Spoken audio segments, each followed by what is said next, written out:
Yo, listen up, it's time for a tale about a podcast that'll leave you frail.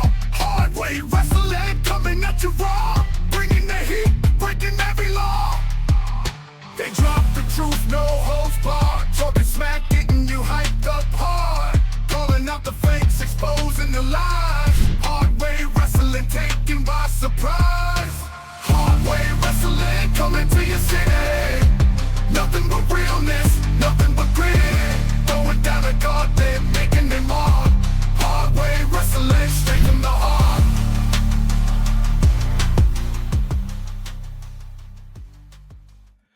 Welcome to Hard Way Wrestling, and I want to thank you for joining me for this trip around the wrestling universe for our Monday night Raw review.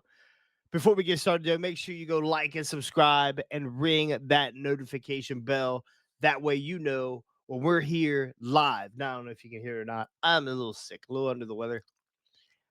Got a lounger in, but I'm gonna battle through this as much as I can. I have stopped this video or this pod 3 times because my nose is running and I'm coughing, and so but we're gonna try to get through this as as quickly as possible, not keeping you and then not keeping me from snotting all over the place here. So, but we're gonna get right into it here. So this Raw, we were in Philadelphia last night, back where WrestleMania was, by the way. So they're spending their time this week in the Philadelphia area. I think we have Raw. I want to say Raw is somewhere in Philly too, either Philly or somewhere in Pennsylvania. And then on Sunday we have our Halloween Havoc in Hershey, Pennsylvania. So I think they're all kind of hanging out in the Pennsylvania area. So, but tonight we were in Philadelphia, the site of where they did the Hall of Fame, for Hall of Fame inductions. So, last night kicked off with a Bronson Reed, Seth Rollins issue or a run-in.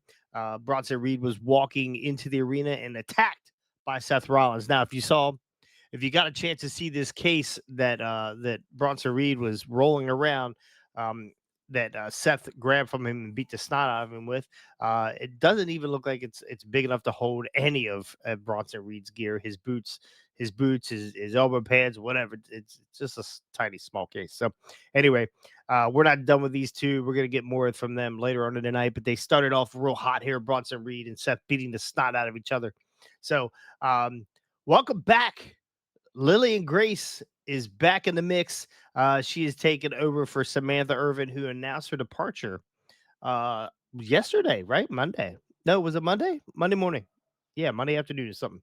So Samantha Irvin leaving the WWE, but jumping right back in, it was Lillian Grace. We haven't seen her for, we just saw her not too long ago on an anniversary show or something, but she's back doing the announcements. I don't know how long or for, or if she's going to do SmackDown, she's going to do Raw, she's going to do them all, but she is back for now. So we're going to kick off the show with a New Day Authors of Pain Tag Team Champions No More Contenders match.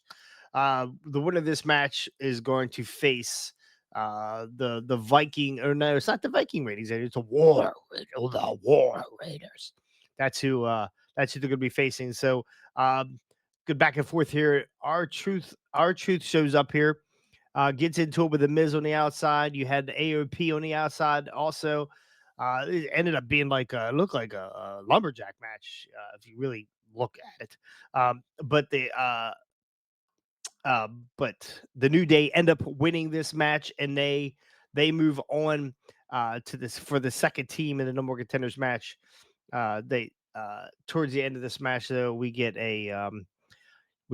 the R-Truth in the middle of the ring getting beat up by AOP, and Uncle Howdy shows up. Uncle Howdy and the Wyatt Six show up. The Miz drops R-Truth and is getting ready to do some more damage to R-Truth, I'm sure. And then Uncle Howdy goes to grab a hold of the Miz and ends up grabbing Paul Ellering instead and putting 78 or 84-year-old Paul Ellering out. So more to come with the Wyatt Six and AOP and those guys. So then we get a second round with Seth Rollins and Bronson Reed. Rollins and Reed are once again put Paul on each other in the back room, beating the snot out of each other again. So that is round 2. We are definitely getting a round 3 before the end of the night. We get a Raquel Rodriguez and a Liv Morgan versus Damage Control match. We had a little backstage with those guys earlier in the night.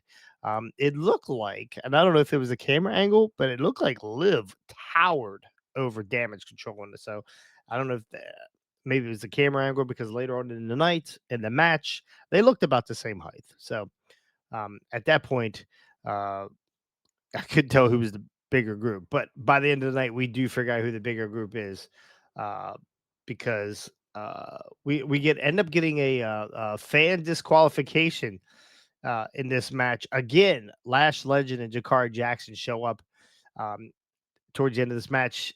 EO brings Jakari Jackson in the hard way, and Lash lays out Kari Sane, lays out EO, which causes them to ring the bell. And then we get a little bit of a melee, and then Mommy shows up.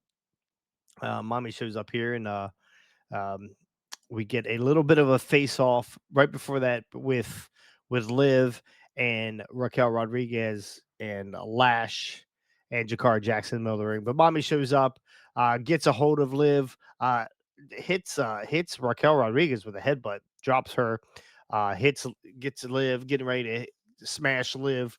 Dom comes out, saves Liv.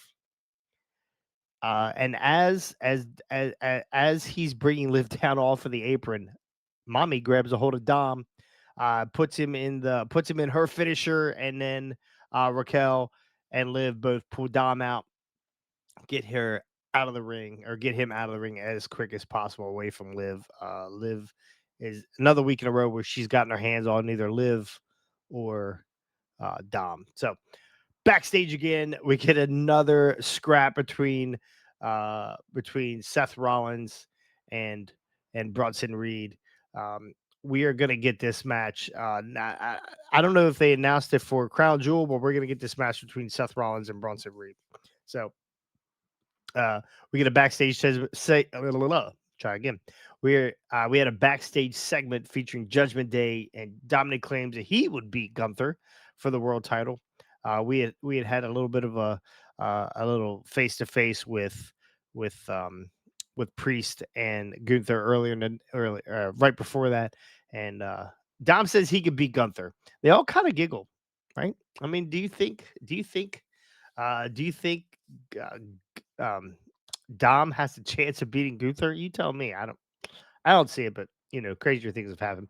So Carlito laughs. They kind of give Carlito a bunch of shit about it.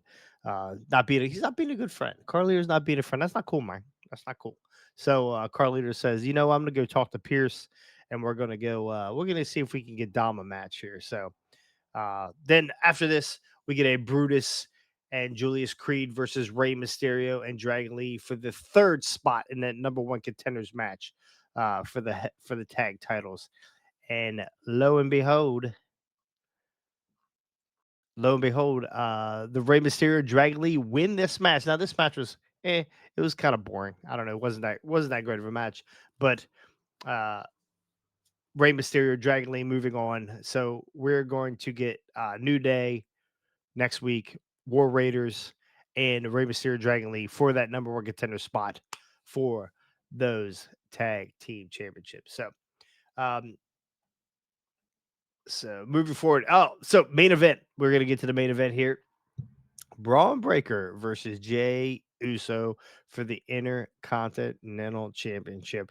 And Braun does what Braun does. Braun loses and learns.